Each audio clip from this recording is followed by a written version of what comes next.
Hey Dividend Bloodhole channel, thank you guys so much for tuning into this video. Today we will be talking about 10 tips at a young age for investing. I myself am 14 years old. I am the financial goldfish.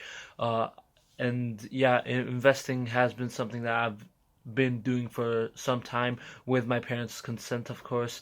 However, you do not have to be under 18. You can also be in your early 20s for these tips to be like very useful for you. Also, if you're a beginner, these tips also may help you.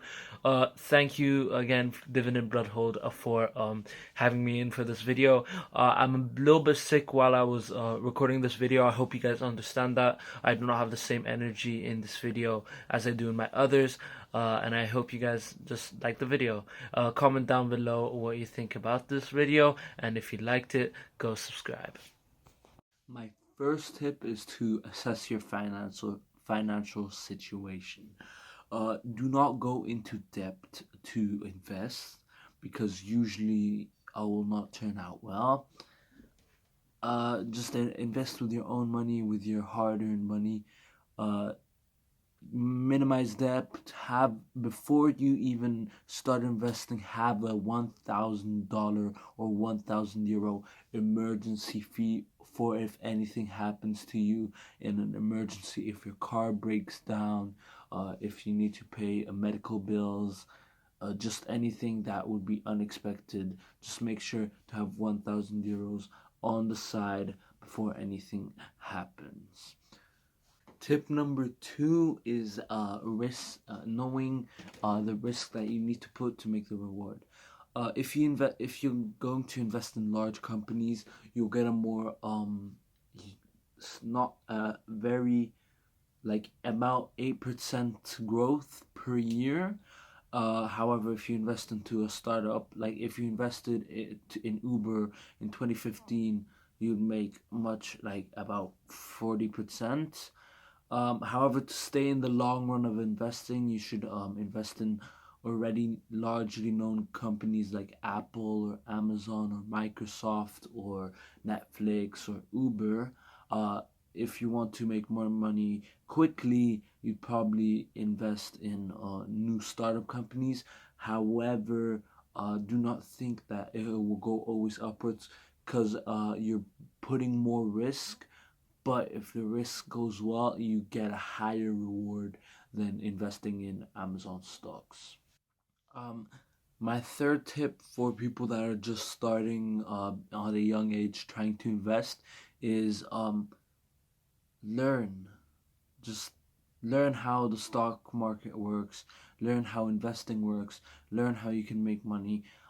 If you just start with $100, and even if you lose it all, you still gain that knowledge that you would have not found out with not even trying. Therefore, in my opinion, I think you should just try learning at the start. Maybe even just set up a fake account, not a virtual account, which they already have money on, and just try like finding out what works in the stock market with non-existent money. So if you lose money, you don't lose it, just a virtual number. If you win money, bad luck that you did not invest your money. But it's just learn about the algorithm and learn about what trends you can see in the stock market or in just any investments, and then just go in, know what you're doing, and make a ton of money. My fourth tip is to not let your emotions decide whether you invest or not. This is, in my opinion, one of the hardest things to cope with. If you're losing a lot of money, you want to minimize losses, and therefore you just take your money out. However, usually what I've found out, after a big dip, there's a increase, maybe not as big as it was before, but there's still an increase, and just wait, see what happens. This brings me to my fifth tip, which is buy when it's low and sell when it's high. If you invested in the 2008 recession, you'd probably have made a lot of money If you invested basically all your money, even if you invested in something that did not spike up, you would have still made money. If you invested in the Great Big Depression in 1929, you would have made a ton of money. But at that time, probably most of you watching this were not even born, so you guys can't do anything really against it. My sixth tip for young people is just compound interest. Unleash. You're at a very young age, and compound interest just goes up and up and up. And starting at a very young age with compound interest can make you potentially more money if you just invested in compound interest 10 years later, because the last 10 years are usually where the most money is made. Just if you look at a Roth IRA or a 401k with usually an 8% return per year until your retirement, if you start when you're 15, you will only putting, let's say, $10 a day, you will have a ton of money more than if someone who started in 30 or even 25. Just start as early as possible to set up a Roth IRA or a 401k for your retirement.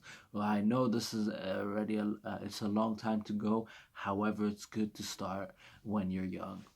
My seventh tip is to invest in yourself.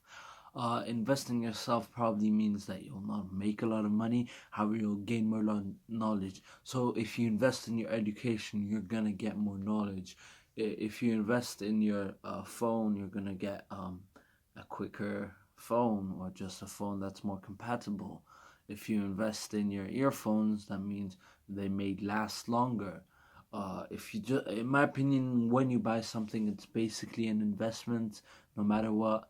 Maybe it's a personal investment, or it is a investment that you want to make money on. Just have fun. If you think buying books is the right investment for you, you want to gain more knowledge, go ahead.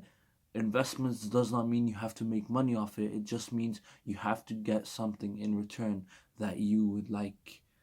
Of course, if you do not like reading, do not buy books.